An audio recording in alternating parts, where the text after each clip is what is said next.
Esse aqui é o tipo de vídeo que você tem que ter um pouco mais de calma para você entender. Então tem que ficar até o final. Todos têm que ficar, né, Leandro? Todos. Muito bem, querido. 5 refeições que não funcionam para o ganho de massa muscular. Quando eu falo que não funciona, a gente nunca pode analisar unicamente de forma orgânica, como um amontoado de músculo e gordura. A gente nunca pode tratar as pessoas assim. Eu nunca trato vocês assim. Então desce aqui, clica no gostei, se inscreve no canal para conteúdos humanizados como desse vídeo.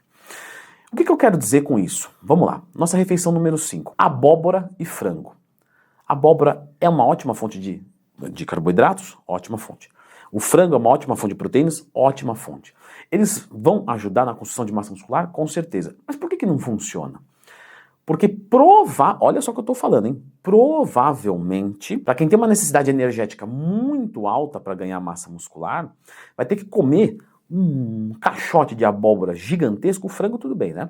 Mas um caixote de abóbora gigantesco, a qual a pessoa não vai dar conta. E se ela der conta, ela não consegue comer mais nada no nível que ela precisa até o final do dia. Então, de novo, abóbora e frango, se tiver dentro dos seus macronutrientes diários, vai funcionar bem? Vai. Você consegue comer bem, ficar saciado? Que beleza, maravilha. Agora, Leandro, eu sou uma pessoa que tem pouco apetite. Ou eu sou uma pessoa que tem uma digestão um pouco mais lenta, né? Esse tipo de refeição aqui pode atrapalhar.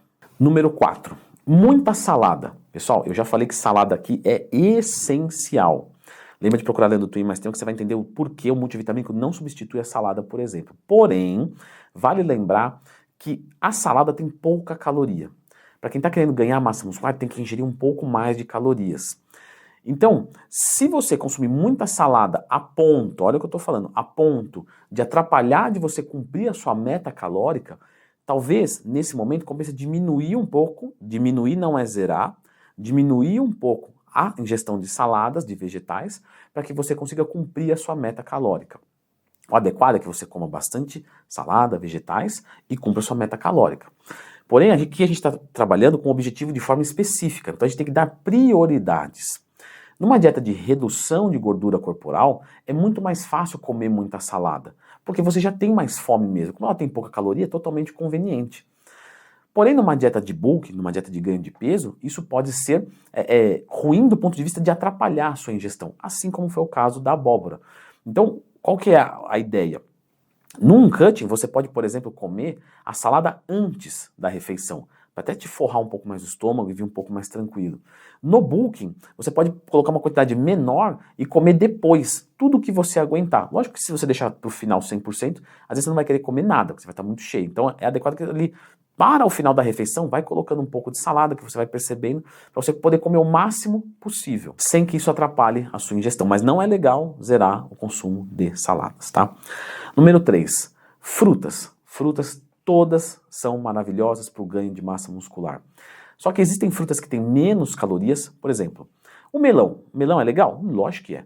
100 gramas de melão tem quantas calorias? Quem fez o meu curso que ensina como montar uma dieta do zero, o link está na descrição, valor simbólico, vale lembrar, sabe que você vai olhar a tabela TACO, né? Na verdade, TACO, porque TACO, o T já é de tabela, que é a tabela de alimentos brasileiros, né? E você vai ver que em 100 gramas tem por volta de 30 calorias.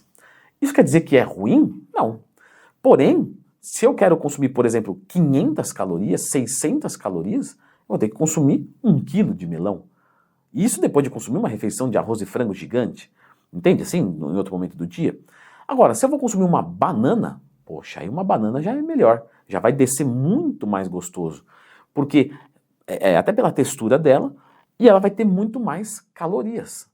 Ou seja, você vai consumir muito menos. Eu quero 500 calorias de melão. Ah, eu vou ter que consumir 1,2, 1,3 quilos de melão. Tá bom. E de banana? Ah, 500 gramas. Poxa, é muito mais fácil. Então, quando você for escolher as frutas para sua dietinha, olha as calorias dela.